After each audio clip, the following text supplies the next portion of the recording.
मैं अमरजीत चंदन मज़हर तिरमिज़ी दी नज़म सुपना पढ़ के सुणाउणा। ਇਹਦੇ ਬਾਰੇ ਮੈਂ ਲੇਖ ਲਿਖਿਆ ਸੀ ਅੱਜ ਤੋਂ 31 ਸਾਲ ਪਹਿਲਾਂ ਸਨ 91 ਵਿੱਚ। ਇਹ ਮੇਰੀ ਕਿਤਾਬ ਫ਼ੈਲਸੂਫ਼ੀਆਂ ਵਿੱਚ ਵੀ ਛਪਿਆ ਸੀ ਤੇ 30 ਸਾਲ ਬਾਅਦ ਫਿਰ ਪੜ੍ਹ ਰਿਹਾ ਮੈਂ। ਅੱਜ 30 ਜੂਨ ਸਨ 2020 ਹੈ ਤੇ ਲੰਦਨ ਆਪਣੇ ਘਰ ਬੈਠਾ ਮੈਂ।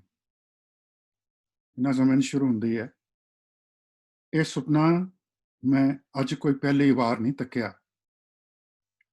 ਮੈਂ ਸੁਪਨਾ ਨਿੱਕਾ ਹੁੰਦਾ ਤੱਕਦਾ ਆ ਰਿਹਾ ਹਾਂ। ਇਹ ਸੁਪਨਾ ਮੇਰੇ ਨਾਲ ਸਕੂਲੇ ਪੜ੍ਹਿਆ। ਸਿਖਰ ਦੁਪਹਿਰੀ ਲੁਕਦਾ ਲੁਕਦਾ ਇਸ਼ਕ ਦੀ ਪੌੜੀ ਚੜ੍ਹਿਆ।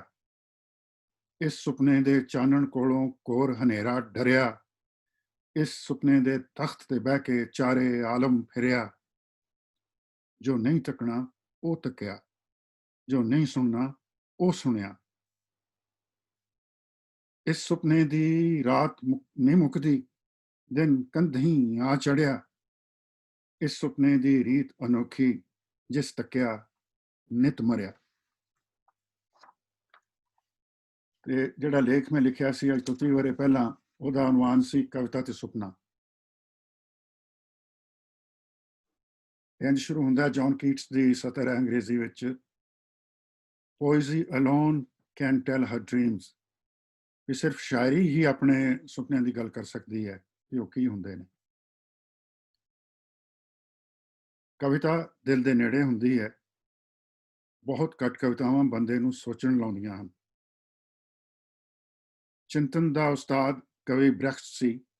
ਇਹਨੇ ਆਖਿਆ ਸੀ, ਅਹਿਸਾਸ ਨਾਲ ਸੋਚੋ, ਥਿੰਕ ਵਿਦ ਫੀਲਿੰਗ। ਚੰਗੀ ਕਵਿਤਾ ਜਾਂ ਕੋਈ ਗੀਤ ਸੁਣ ਕੇ ਮਨ ਝੂਮ ਉੱਠਦਾ ਹੈ ਤੇ ਮੂੰਹੋਂ ਆਪ ਮਾਰੀ ਵਾਹ ਵਾਹ ਨਿਕਲਦੀ ਹੈ। ਪਰ ਇਸ ਵਾਹ ਵਾਹ ਦਾ ਕਾਰਨ ਲੱਭਣਾ ਸੌਖਾ ਨਹੀਂ ਹੁੰਦਾ।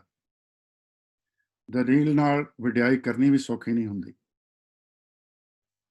ਮਜ਼ਹਰ ਤਿਰਮਜ਼ੀ ਮੇਰਾ ਸੱਜਣ ਹੈ। ਇਹ ਜਦ ਵੀ ਕੋਈ ਕਵਿਤਾ ਲਿਖੇ ਤਾਂ ਪਹਿਲਾਂ ਮੈਨੂੰ ਸੁਣਾਉਂਦਾ ਹੈ। ਇਹਨੇ ਮੈਨੂੰ ਕਵਿਤਾ ਸੁਪਨਾ ਸੁਣਾਉਣੀ ਸ਼ੁਰੂ ਕੀਤੀ। ਜਦ ਇਹਨੇ ਦੂਜੀ ਸਤਰ ਪੜ੍ਹੀ ਤਾਂ ਮੇਰੀ ਸਾਰੀ ਬਿਰਤੀ ਇਸ ਕਵਿਤਾ ਨਾਲ ਜੁੜ ਗਈ। ਨਾਲ ਹੀ ਮੈਨੂੰ ਇਹ ਡਰ ਜਿਹਾ ਲੱਗਣ ਲੱਗ ਪਿਆ ਕਿ ਕਿਤੇ ਸਾਡੇ ਤਰੱਕੀ ਪਸੰਦਾਂ ਵਾਂਗ ਇਹ ਸੁਪਨਾ ਦੱਸਣ ਨਾ ਲੱਗ ਜਾਏ। ਜਦ ਇਹ ਕਵਿਤਾ ਸੁਣਾ ਹਟਿਆ ਤਾਂ ਮੇਰਾ ਡਰ ਝੂਠਾ ਨਿਕਲਿਆ। ਮੈਂ ਸੁੱਖ ਦਾ ਸਾਹ ਲਿਆ ਤੇ ਚਾਅ ਚੜ੍ਹਿਆ ਕਿ ਸਾਡੀ ਪੰਜਾਬੀ ਸ਼ਾਇਰੀ ਵਿੱਚ ਇੱਕ ਹੋਰ ਚੰਗੀ ਕਵਿਤਾ ਦਾ ਵਾਧਾ ਹੋਇਆ। ਮੈਂ ਇਹਨੂੰ ਆਖ ਕੇ ਇਹ ਕਵਿਤਾ 2-3 ਵਾਰ ਸੁਣੀ ਤੇ ਮਗਰੋਂ ਕਈ ਵਾਰ ਪੜ੍ਹੀ ਹੈ। ਦੁਨੀਆ ਦੀ ਹਰ ਬੋਲੀ ਨੇ ਕਵਿਤਾ ਵਿੱਚ ਸੁਪਨਾ ਲਿਆ ਹੈ। ਮਸ਼ਹੂਰ ਅੰਗਰੇਜ਼ੀ ਕਵਿਤਾ ਕੁਬਲਾ ਖਾਨ ਪਹਿਲਾਂ ਸੁਪਨੇ 'ਚ ਹੀ ਲਿਖੀ ਗਈ ਸੀ। ਮੈਂ ਆਪ ਕਈ ਵਾਰ ਸੁਪਨੇ 'ਚ ਕਵਿਤਾ ਲਿਖੀ ਜਾਂ ਸੋਚੀ ਹੈ, ਪਰ ਜਾਗਣ ਸਾਰ ਭੁੱਲ ਜਾਂਦੀ ਹੈ। ਅਤ ਯਥਾਰਥਵਾਦੀ ਸੁਰੀਅਲਿਸਟਿਕ ਕਵਿਤਾ ਤੇ ਚਿੱਤਰਕਲਾ ਦਾ ਸਾਰਾ ਦਾਰੋਮਦਾਰ ਨੀਂਦ ਵਾਲੇ ਸੁਪਨੇ ਹੀ ਹੁੰਦੇ ਹਨ। ਭਾਵੇਂ ਕਵਿਤਾ ਤੇ ਚਿੱਤਰਕਲਾ ਉੱਤੇ ਅਤ ਯਥਾਰਥਵਾਦ ਦਾ ਠੱਪਾ ਨਾ ਵੀ ਲਾਈਏ ਤਾਂ ਵੀ ਕੋਈ ਫਰਕ ਨਹੀਂ ਪੈਂਦਾ। ਕਵਿਤਾ ਤੇ ਸੁਪਨੇ, ਇਨਸਾਨੀਅਤ ਤੇ ਸਾਂਝੇ ਸੁਪਨੇ ਤੇ ਨੀਂਦ ਵਾਲੇ ਸੁਪਨੇ ਵਿਚਾਲੇ ਉਹੀ ਫਰਕ ਹੁੰਦਾ ਹੈ ਜਿਹੋ ਜਿਹਾ ਕਲਮ ਤੇ ਲਿਖੇ ਗੀਤ ਦਾ ਹੁੰਦਾ ਹੈ। ਸਾਇੰਸਦਾਨ ਤਾਂ ਇਹੀ ਦੱਸਦੇ ਨੇ ਕਿ ਹਰ ਬੰਦਾ ਸੁੱਤਿਆਂ 2 ਘੰਟੇ ਸੁਪਨੇ ਲੈਂਦਾ ਹੈ। ਜਦ ਗੂੜੀ ਨੀਂਦ ਦੇ ਸੁਪਨਾ ਆਉਂਦਾ ਹੈ ਤਾਂ ਸਾਰਾ ਸਰੀਰ ਪੂਰੀ ਤਰ੍ਹਾਂ ਸੁੰਨ ਹੋਇਆ ਹੁੰਦਾ ਹੈ। ਮਾਝੇ ਦੀ ਸੋਹਣੀ ਗਾਉਂਦੀ ਹੈ, ਅੱਧੀ ਰਾਤੀ ਸੁਪਨਾ ਵਾਚਿਆ। ਫਰਾਇਡ, ਯੂੰਗ ਤੇ ਫਰੋਮ ਵਰਗੇ ਦਿਲਾਂ ਦੇ ਵੈਦ ਸੁਪਨਿਆਂ ਦਾ ਆਪੋ ਆਪਣਾ ਮਤਲਬ ਕੱਢਦੇ ਹਨ। ਨੀਂਦ ਦਾ ਸੁਪਨਾ ਬੰਦੇ ਦੇ ਵੱਸ ਨਹੀਂ ਹੁੰਦਾ, ਪਰ ਜਾਗਦਾ ਸੁਪਨਾ ਤਾਂ ਹੁੰਦਾ ਹੈ। ਮੈਂ ਮਜ਼ਹਰ ਦੀ ਕਵਿਤਾ ਦੇ ਜਾਗਦੇ ਸੁਪਨੇ ਦੀ ਗੱਲ ਕਰਦਾ ਹਾਂ। ਇਹਦੀ ਕਿਸੇ ਹੋਰ ਕਵਿਤਾ ਦਾ ਮਿਸਰਾ ਹੈ, ਮੈਂ ਉਸ ਨੀਂਦਰ ਸੌਣਾ ਜਿਸ ਵਿੱਚ ਬੰਦਾ ਆਪਣੀ ਜਾਗ ਦਾ ਸੁਪਨਾ ਤੱਕਦਾ ਹੈ। ਜਾਗਦਾ ਤੇ ਜਾਗਦਾ ਦੋਵਾਂ 'ਚ ਫਰਕ ਹੈ। ਮਜ਼ਹਰ ਦੀ ਨਵੀਂ ਕਵਿਤਾ ਇਸੇ ਜਾਗਦੇ ਸੁਪਨੇ ਦੀ ਹੈ। ਇਸ ਕਵਿਤਾ ਦੀ ਵਡਿਆਈ ਇਹੀ ਹੈ ਕਿ ਇਹਨੇ ਆਪਣੇ ਸੁਪਨੇ ਦੀ ਤਸ਼ਰੀਹ ਨਹੀਂ ਕੀਤੀ। ਜੇ ਇਸ ਪਾਸੇ ਪੈ ਜਾਂਦਾ ਤਾਂ ਗੱਲ ਨਹੀਂ ਸੀ ਬਣਨੀ। ਅੰਗਰੇਜ਼ ਕਵੀ ਜੌਨ ਬਰਜਰ ਲਿਖਦਾ ਹੈ ਕਿ ਕਵਿਤਾ ਅਸਲੀਅਤ ਨੂੰ ਮਿਸਟੀਫਾਈ ਕਰਦੀ ਹੈ। ਬਿੰਬ ਤੇ ਪ੍ਰਤੀਕ, ਤਸ਼ਬੀਹ ਤੇ ਇਸਤਿਆਰਾ ਨਜ਼ਮ ਦਾ ਤਾਣਾ ਪੇਟਾ ਹੁੰਦੇ ਹਨ। ਪਰ ਸਮਾਜੀ ਤਬਦੀਲੀ ਤੇ ਤਰੱਕੀ ਚਾਹਣ ਵਾਲੇ ਤੇ ਨਾ ਚਾਹਣ ਵਾਲੇ ਵਿੱਚ ਦੀ ਕਵਿਤਾ ਵਿੱਚ ਫਰਕ ਹੁੰਦਾ ਹੈ।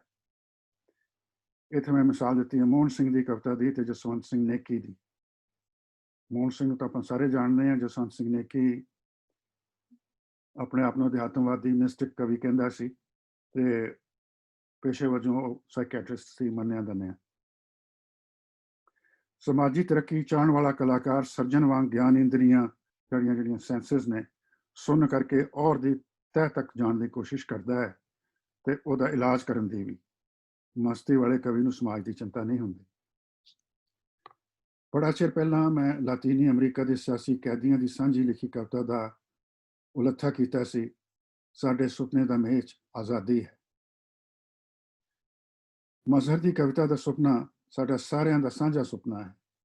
ਇਹ ਮਾਸੂਮੀਅਤ, ਬਗਾਵਤ, ਆਜ਼ਾਦੀ, ਇਲਮ ਤੇ ਮੌਤ ਨੂੰ ਸਰ ਕਰਨ ਦਾ ਚਿੰਨ੍ਹ ਹੈ, ਯਾਨੀ ਨਿਸ਼ਾਨ। ਇਹ ਸੁਪਨੇ ਦੇ ਵੈਰੀਆਂ ਨੂੰ ਵੰਗਾਰ ਰਿਹਾ ਹੈ। ਇਹ ਕਵਿਤਾ ਸੁਪਨਿਆਂ ਦਾ ਮੈਨੀਫੈਸਟੋ ਹੈ। ਜੌਨ ਬਰਜਰ ਲਿਖਦਾ ਹੈ ਕਿ ਕਵਿਤਾ ਬੋਲੀ ਨਾਲ ਗੱਲੋੜੀਆਂ ਕਰਦੀ ਹੈ। ਬੋਲੀ ਸਾਡੀ ਗੱਲ ਸੁਣਦੀ ਹੈ। ਬੋਲੀ ਸਾਡੇ ਇੰਨੇ ਨੇੜੇ ਹੈ ਜਿੰਨੀ ਨੇੜੇ ਨਾ ਤਾਂ ਖਾਮੋਸ਼ੀ ਹੋ ਸਕਦੀ ਹੈ ਤੇ ਨਾ ਕੋਈ ਰੱਬ। ਕਵਿਤਾ ਸ਼ਾਹਰਖ ਤੋਂ ਵੀ ਵੱਧ ਕੇ ਸਾਡੇ ਨੇੜੇ ਹੈ।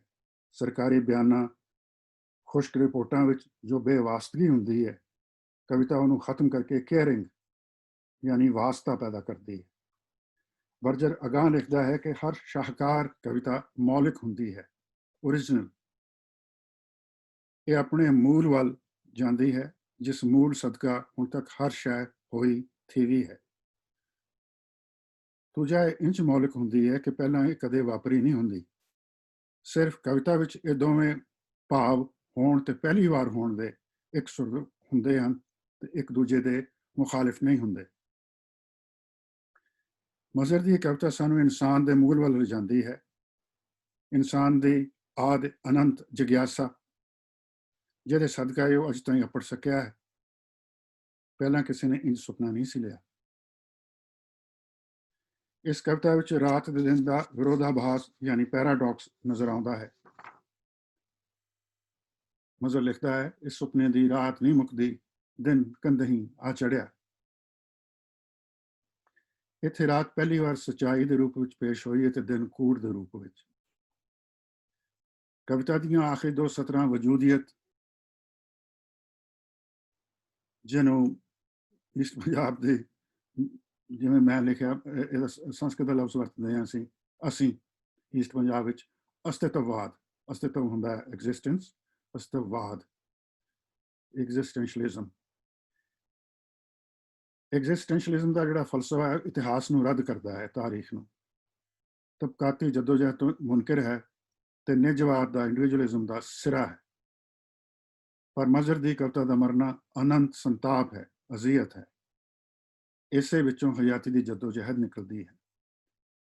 ਗਿਆਨਾਦੇਸ਼ ਦੇ ਕਵੀ ਮਾਰਟਨ ਕਾਰਟਰ ਨੇ ਵੀ ਲਿਖਿਆ ਸੀ, ਕਵਿਤਾਵਾਂ ਜਾਂ ਮਰ ਰਹੇ ਲੋਕਾਂ ਲਈ ਲਿਖੀਆਂ ਜਾਂਦੀਆਂ ਹਨ ਜਾਂ ਅਣਜੰਮਿਆਂ ਲਈ। ਅਸੀਂ ਜੋ ਸੱਚੀਆਂ ਕਵਿਤਾਵਾਂ ਚਾਹੁੰਦੇ ਹਾਂ, ਸਾਨੂੰ ਮੁੜ ਜੰਮਣਾ ਪਏਗਾ ਤੇ ਮੁੜ ਜੰਮਣ ਲਈ ਮਰਨਾ ਵੀ ਜ਼ਰੂਰੀ ਹੈ। ਮਜ਼ਹਰ ਦੀ ਇਹ ਕਵਿਤਾ ਸੁਣ ਕੇ ਲੱਗਦਾ ਹੈ ਇਹ ਤਾਂ ਮੇਰਾ ਸੁਪਨਾ ਹੈ। ਸਾਡੇ ਵਾਂਗ ਸਾਡੇ ਸੁਪਨੇ ਵੀ ਹਾਣੀ ਹਨ।